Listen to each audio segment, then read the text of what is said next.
नमस्कार, मैं हूँ प्रियंका वर्मा। हर बार की तरह एक और खूबसूरत सी कहानी। मेरी आज की कहानी शायद हमारे जीवन के लिए आज के स्तर पर बहुत जरूरी है।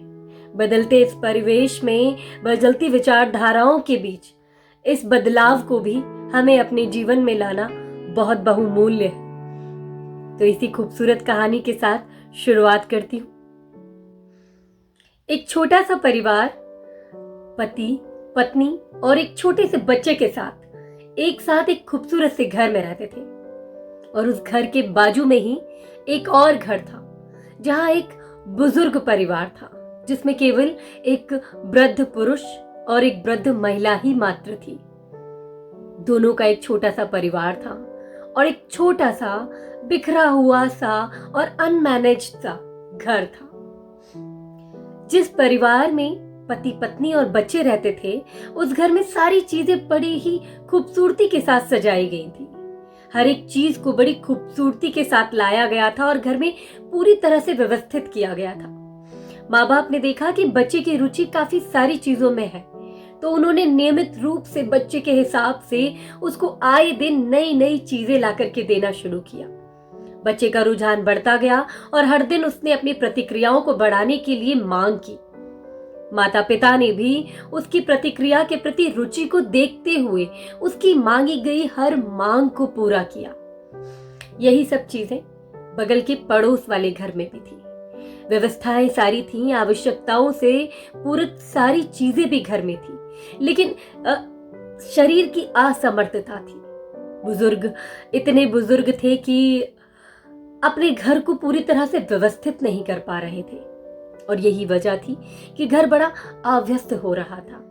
किंतु वृद्ध पुरुष अपने घर के बाहर बगीचे में पूरी तरह से खूबसूरती का ध्यान रखते थे।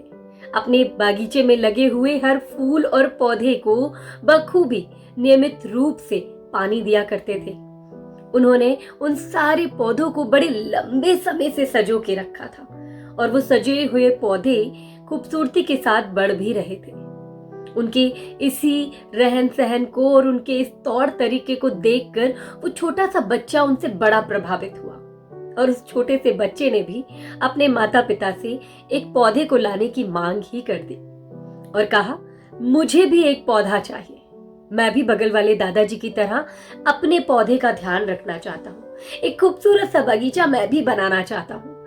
मैं भी चाहता हूँ कि मैं अपने पौधों को नियमित रूप से पानी दूं, उन्हें सींचूं, उन्हें खाद दूं, ताकि वो बड़े होकर बड़े ही खूबसूरत फले और फूले और दादाजी के बगीचे से ज्यादा खूबसूरत फूल मेरे बगीचे में होंगे। उसकी इस मांग पर उसके माता पिता बड़े खुश हुए। बच्चे की ये मांग तो बहुत ही खूबसूरत है। आखिरकार वो किसी एक चीज की जवाबदारी लेना चाहता है। वो चाहता है कि वो उसका नियमित रूप से नियम और पालन कर सके और उसके प्रति अपनी जवाबदारियों और जिम्मेदारी को पूर्ण रूप से निभाना चाहता है। उसकी इस मांग को पूरा करने के लिए माता पिता ने उसे बाजार से शुरुआती रूप में सिर्फ एक पौधा ला कर दिया और कहा कि तुम पहले इस पौधे का ध्यान रखो और केवल एक पौधे का ध्यान रख के देखो। अगर तुम इस पौधे का बेहतर रूप से ध्यान रख पाओगे तो हम एक खूबसूरत सा बगीचा तुम्हारे लिए भी तैयार करवाएंगे और तुम ही खुद उसका स्वयं देखरेख और देखभाल भी करोगे। खूबसूरत सी बात थी। बच्चे ने इस मांग को भी पूरा मान लिया और नियमित रूप से अपने उस छोटे से पौधे की देखरेख में लग गया। दिन ब दिन वो बच्चा अपने उस पौधे की देखरेख करता रहा। वो हर दिन उसे सुबह शाम पानी देता, उसमें नियमित रूप से खाद डालता, ज्यादा तेज धूप होने पर उसे धूप से हटाकर हल्की सी छांव में रख देता। ऐसा वो हमेशा करता रहा और जब भी वो देखता था दादाजी के बगीचे की तरफ कि वो अपने बगीचे में नियमित रूप से पानी भी नहीं डालते हैं, शायद 1 या 2 दिन में पानी डालते हैं, खाद का भी इस्तेमाल थोड़ा बहुत ही कभी करते हैं या फिर या यूं कहे कि बहुत ज्यादा खाद भी नहीं वो देते हैं और अपने हाथों से बनाई हुई खाद को ज्यादा उस पे डालते हैं। कई बार बहुत तेज धूप होने की वजह से वो अपने पौधों को भी नहीं ध्यान दे पाते हैं और उनके पौधे गर्मी में बड़े ही सुस्त और मायूस हो जाते हैं। इस तरह से धीरे धीरे दिन गुजरता है। बच्चे का पौधा और दादाजी के पौधे नियमित रूप से आगे बढ़ने लगते हैं। कुछ ही दिनों में बच्चे की देखरेख बहुत कारगर हो जाती है। धीरे ही धीरे उस बच्चे का वो छोटा सा पौधा उस नन्हे पौधे से बदलकर एक बड़े से पौधे के रूप में बदलने लगता है और वो नन्हा सा पौधा धीरे धीरे अपनी टहनियों से बाहर आने लगता है। खूबसूरत सी टहनियां, हरी भरी सी पत्तियां और मजबूत सा तना देखकर ऐसा लग रहा था कि मानो बच्चे की पूरी मेहनत साकार हुई है। उसने इस पौधे पर नियमित रूप से जो ध्यान दिया है वो सफल होता हुआ नजर आ रहा है।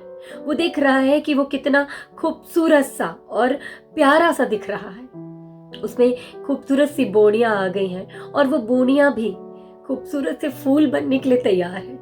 वहीं दूसरी ओर दादाजी के पौधे की तरफ देखा। जब उस बच्चे ने दादाजी के बगीचे की तरफ देखा तो देखकर खुद पर गर्व किया। उसे लगा कि दादाजी के पौधे तो बड़े ही सुस्त हैं।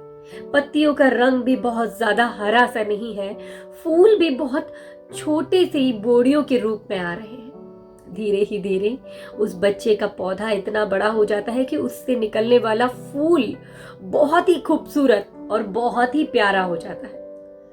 बच्चा अपने खूबसूरत से पौधे को देखकर बहुत ही खुश हुआ।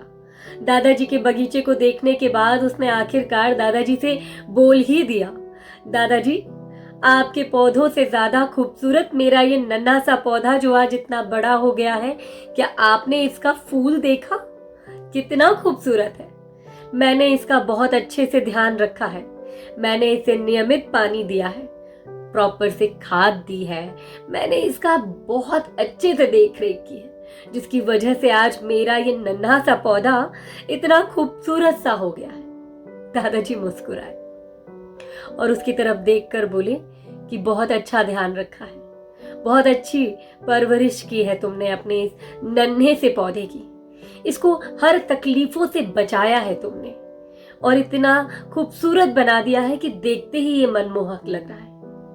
बहुत बढ़िया, इसकी देखभाल ऐसे करो ताकि ये जितना खूबसूरत है उतना मजबूत भी बने। और ये कहकर वो अपने घर में वापस चले जाते हैं।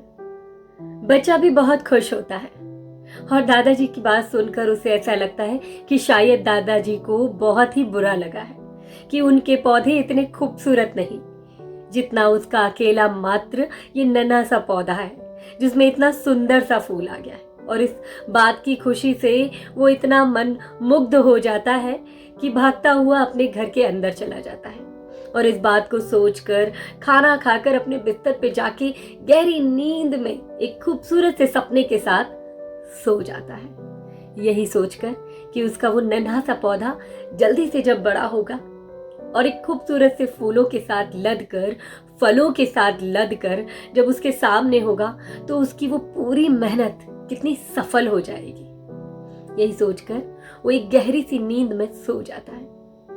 अगली ही सुबह बहुत तेज आवाजें होती हैं। अचानक से बहुत तेज बादल के गरजने की आवाज उसे आती है, बिजली के कड़कने की आवाज उसे आती है और उस आवाज की वजह से उसकी नींद खुल जाती है।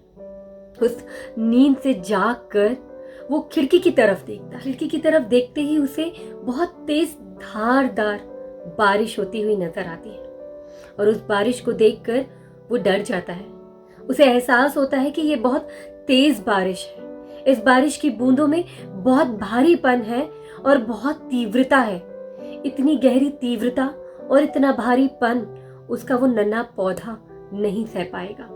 यही सोचकर वो अपने बिस्तर से उतरता है और भागता हुआ बाहर की ओर जाता है अपने नन्हे से पौधे को उठाने के लिए, ताकि उसे तेज धारदार बारिश का सामना ना करना पड़े। तो जैसे ही वो अपने उस पौधे के पास पहुंचता है तो जाकर देखकर बिल्कुल अचंभित हो जाता है। उसका मन एकदम भारी हो जाता है और वो उस भारी मन से बहुत दुखी हो जाता है ये देखकर कि उसका वो नन्हा सा पौधा उस तेज बारिश को नहीं सह पाया। उस बारिश में उसका वो खूबसूरत सा फूल पूरा बह गया। उसकी एक एक पंखुड़ी बारिश की बूंदों में चारों तरफ तितर बितर हो गई। वहीं उसकी पूरी टहनियां भी टूट गई थी। तेज हवा के झोंके ने उसकी एक एक टहनी को तोड़ मरोड़ दिया था और इतनी तेज तूफान था कि वो नन्हा सा पौधा अपने गमले से जड़ समेत बाहर निकल कर आके गिर गया था। वो पूरा पौधा नष्ट हो गया था। ये सब देखकर वो बच्चा बहुत ही अचंभित हो गया और साथ ही साथ बहुत ही दुखी भी हो गया। उसे ये विश्वास ही नहीं था कि उसका ये खूबसूरत सा पौधा इस बारिश की तेज मार को सह नहीं पाएगा और उसका वो पौधा पूरी तरह से नष्ट हो गया। वहीं दूसरी ओर उसने दादाजी के बागीचे की तरफ नजर उठा के देखा तो दादाजी के पौधे भी अपनी स्थिति से थोड़े से बेघर हुए थे, लेकिन उनके पौधों के जो फूल थे वो थोड़े से मुरझाए से हुए लग रहे थे। टहनियां थोड़ी अपनी दिशाओं से बदल गई थी और शायद उनकी जड़ें भी थोड़ी सी झुक गई थी, लेकिन पौधों को कोई नुकसान नहीं हुआ था। वो फिर भी अपनी जड़ के साथ टिके थे। शायद थोड़ी तेज धूप आते ही वापस से वो बिल्कुल अपनी स्थिति को दोबारा पैदा कर लेंगे। शायद वो पौधे अपने आप को फिर से पनप पाने की स्थिति में ले आएंगे, लेकिन उसका पौधा अपने आप को पनप पाने की स्थिति तक में भी ना रहा। ये सोचकर वो इतना अचंभित और इतना दुखी हो गया कि ये सोच ही नहीं पा रहा था कि ऐसा क्यों हुआ।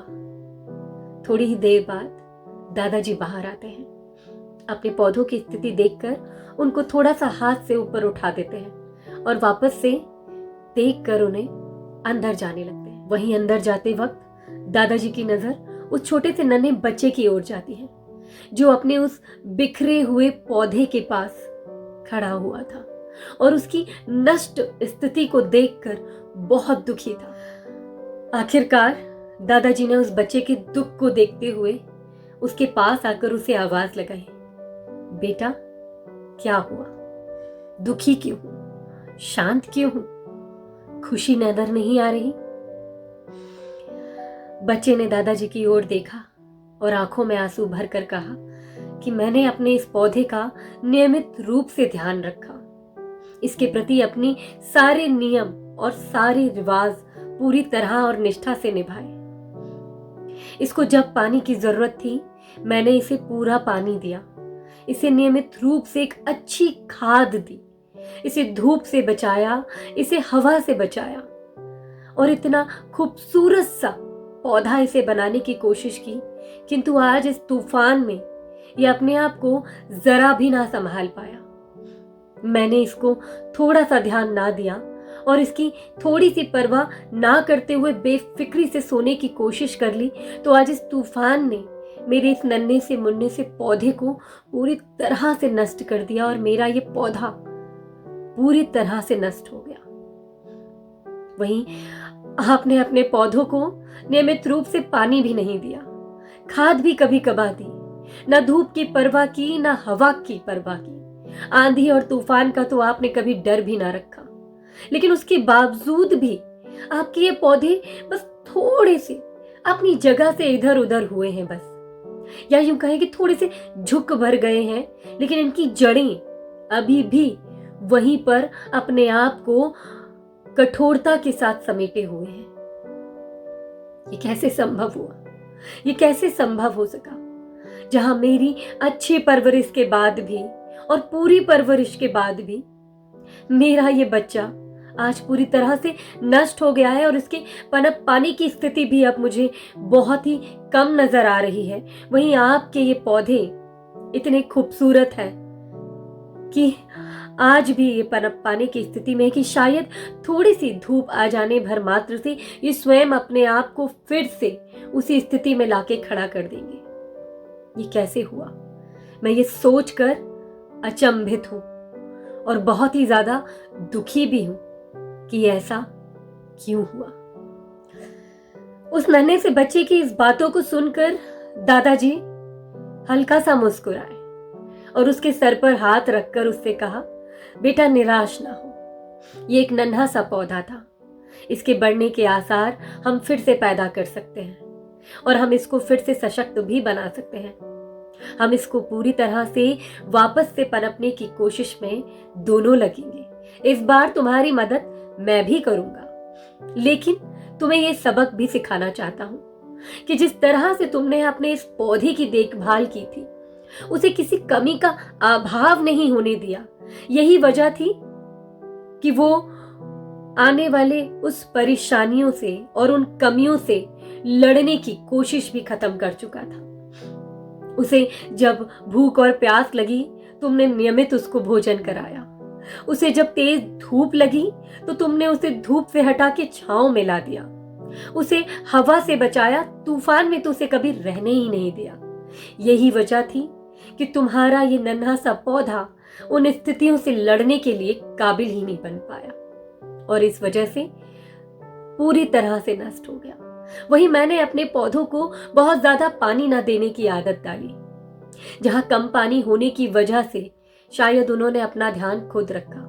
खाद नहीं दिया क्योंकि कई बार असमर्थता थी बाजार से ला ना पाने की, जिसकी वजह से उन्हें एक अच्छी खाद ना दे पाए। तो उन्होंने अपने आप को बिना खाद के भी अपने आप में सशक्त बनाने की कोशिश की। वहीं आंधी और तूफान की कभी कोई परवाह ना की। तो आज ये पौधे थोड़े से मुरझाए हैं, उनकी टहनियां थोड़ी सी मुड़ गई हैं, झुक गई हैं, लेकिन वापस अपनी स्थिति को बनाने में इन्हें बहुत ज्यादा समय नहीं लगेगा। तो बस यही थी मेरी आज की एक खूबसूरत सी कहानी, जो आज हमें ये सबक भी सिखाती है कि जिस तरह से बदलते परिवेश में हम अपने छोटे और नन्हे मुन्ने बच्चों की परवरिश करते हैं और उस परवरिश में हम उन्हें मुसीबतों, कठिनाइयों और कमियों के अभाव से बचाकर उनकी एक बेहतर परवरिश की ओर उन्हें आगे लेके जाते हैं ताकि उनका भविष्य उज्जवल हो सके। उस परवरिश में जो कमियों का अभाव हटाकर हम स्थितियों और परिस्थितियों से दूर रखकर उन्हें खूबसूरत सी सोच की ओर आगे लेके जाते हैं। उस सोच के साथ साथ उन्हें कई स्थितियों की मजबूतियों को भी बताना बहुत जरूरी है। ये कहानी हमारी परवरिश को दर्शाती है कि सदैव आपदाएं और कमियां और अभाव ही अवसर को ही जन्म देती हैं। जब भी हम अपने जीवन में किसी चीज की त्रुटि पाते हैं तो उसी चीज को आगे हासिल करने की चेष्टा भी वहीं उत्पन्न होती है। तो अपनी आने वाली पीढ़ी को एक बेहतर परवरिश के साथ साथ एक सशक्त परवरिश भी दे, ताकि कमियों और अभावों में रहते हुए भी वो अपने आप को सशक्त बना सके, किसी भी कठिनाई से, किसी भी तूफान से अपने आप को स्वयं बचा सके और स्वयं अपनी स्थिति को दोबारा से खड़ा करने की चेष्टा भी रख सके।